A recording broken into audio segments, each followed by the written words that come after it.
Assalamualaikum warahmatullahi wabarakatuh. Selamat datang, selamat bergabung di program studi S1 Pariwisata Fakultas Teknologi Informasi dan Komunikasi Universitas Semarang.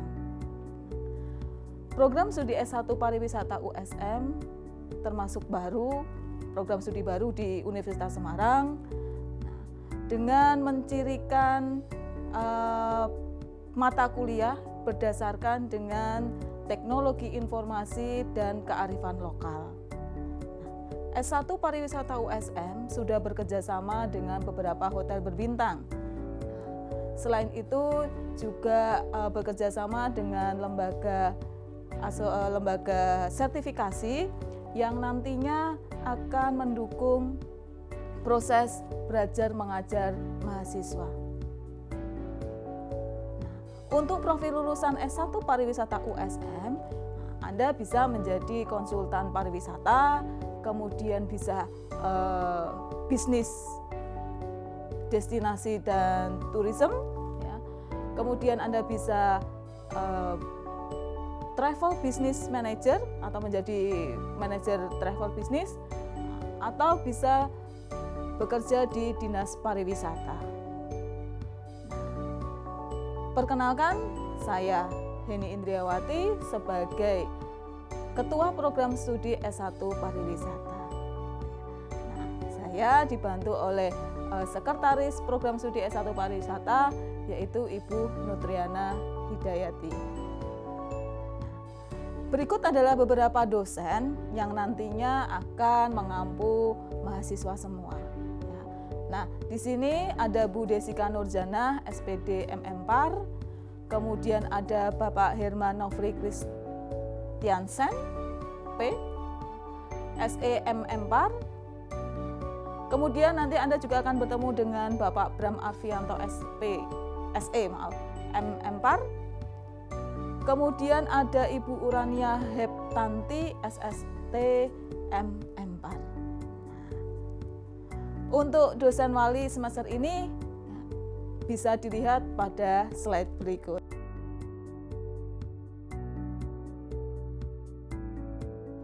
Nah, nanti Anda akan menempuh selama 8 semester, kurang lebih 4 tahun. Kalau misalkan memungkinkan, ya, Anda bisa lulus dalam 3,5 tahun. Seperti tadi saya utarakan bahwa kurikulum S1 Pariwisata sudah dikemas sedemikian rupa yang mempunyai satu penciri, yaitu kearifan lokal dan teknologi informasi. Nah, di sini ada 8 semester yang nanti akan Anda tempuh, dan kurikulum S1 Pariwisata sudah menggunakan Merdeka Belajar Kampus Merdeka. Nah, di sini bisa dilihat untuk semester 1 ya, ada 20 SKS. Jadi semester 1 dan semester 2 itu sudah paket 20 SKS. Nah, ada pendidikan agama, pendidikan Pancasila dan lain sebagainya. Nah, Anda coba perhatikan untuk kode yang ada di dalam mata kuliah. Untuk kode mata kuliah yang ada P-nya di akhir, nah, seperti di sini, contohnya adalah teknologi informasi. Ya, di belakang kode ada P. Nah, berarti mata kuliah itu mengandung praktikum. Gitu ya. Jadi, ketika Anda melakukan belajar, ada kelas teori dan ada kelas praktikum. Yang tidak ada kode P-nya berarti Anda cukup kuliah teori. Tetapi kalau ada yang mengandung P-nya, berarti Anda wajib kuliah teori dan praktek. Total SKS, saya contohkan yang teknologi informasi ada 3 SKS. Berarti 2 teori dan 1 adalah praktikum. Begitu juga dengan semester 2, ini sudah dikemas dengan 20 SKS. Ya, ada beberapa mata kuliah praktikum, yaitu ada bahasa Jawa, hospitality, dan psikologi pariwisata. Ya. Oke. Kemudian di semester 3 ini kita sudah menyediakan sebanyak 21 SKS. Nah, kalau Anda mempunyai IPK lebih dari 3, maka Anda bisa mengambil sebanyak 24 SKS. Nah, 3 SKS itu diambil dari mata kuliah yang ada di semester selanjutnya. Ya, bisa semester 5 ataupun semester 7.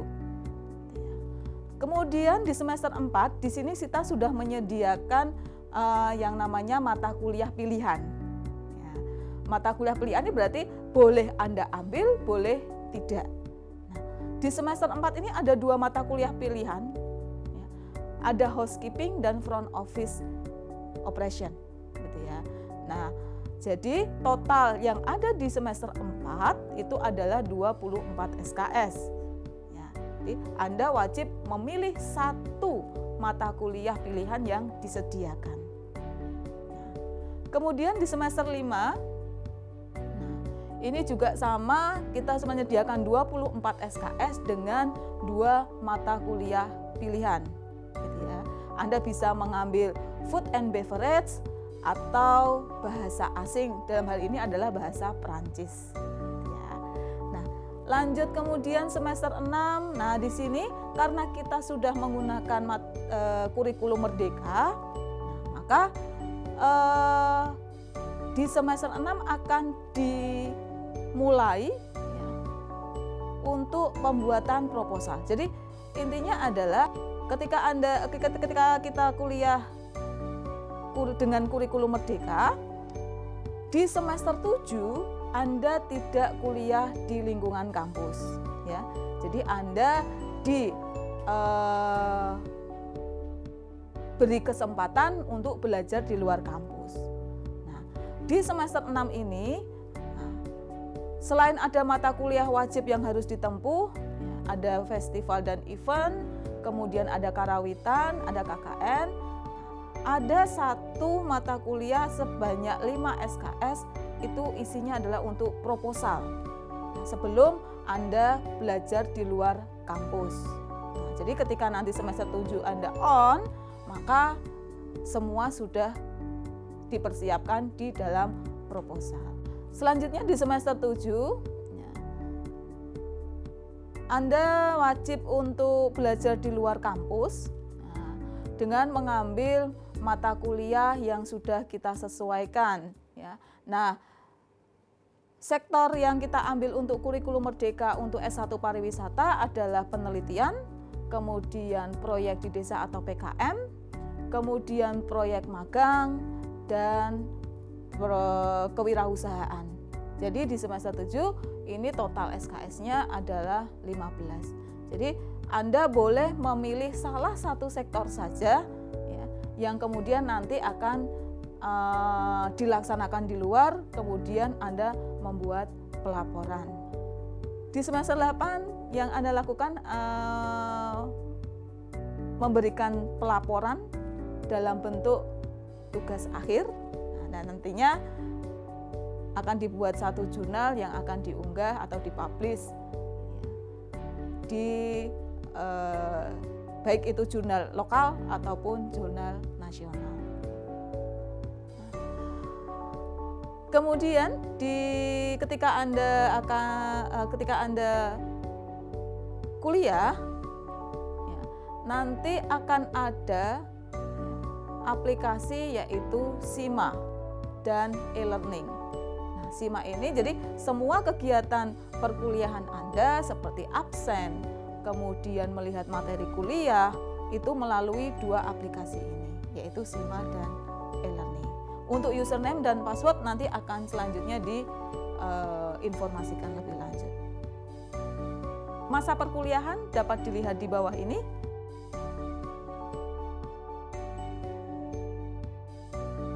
Kegiatan akademik di Fakultas Teknologi Informasi dan Komunikasi dalam program studi S1 Pariwisata. Ketika Anda kuliah, ya, setiap dosen itu punya aturan sendiri-sendiri. Gitu ya. Jadi mempunyai kebijakan sendiri. Mahasiswa yang mangkir 4 semester berturut-turut nanti akan kehilangan status sebagai mahasiswa.